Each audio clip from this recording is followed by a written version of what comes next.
I got into route setting completely by accident. So my background is actually in nursing. I trained to be a midwife and then I worked in occupational health. In my job, I used to finish at 2 every day. So I used to go and meet Jan at his work to test blocks with him. And one day I got there and he wasn't finished setting.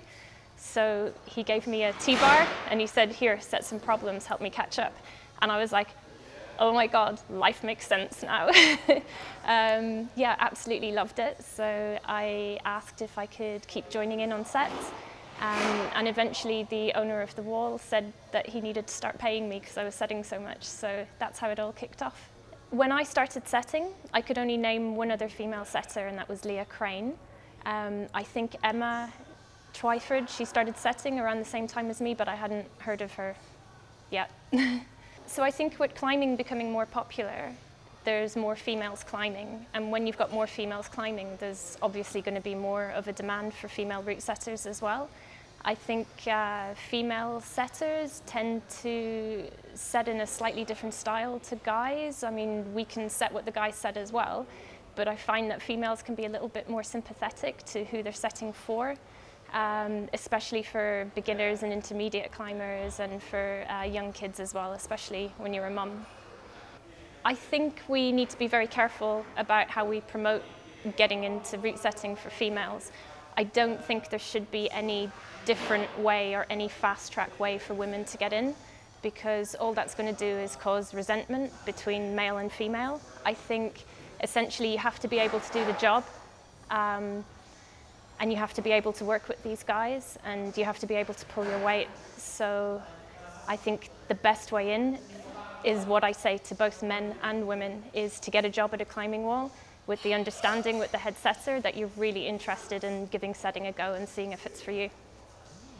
So it's always difficult to predict the future, but I can certainly tell you that when I became a head setter just over 7 years ago, the styles were very different.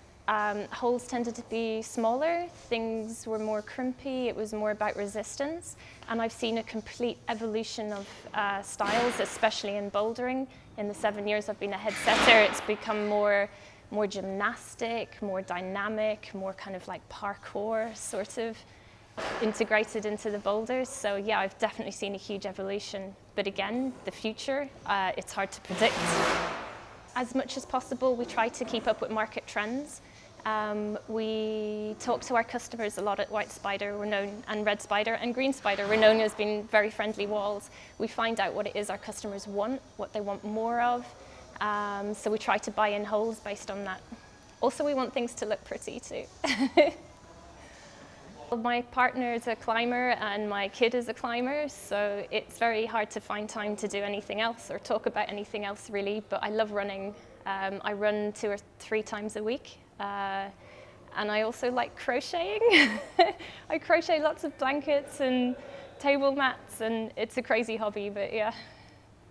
I think I'd like to say a huge thank you to the spiders, in particular White Spider, the mothership, because I was hired as the route setting manager at a time where there weren't even really any female route setters, and the owner of Spider didn't see me as being a female or male. Gender didn't come into it. He just saw that I could do the job and he gave it to me. And so yeah, huge thank you to Steve, the owner.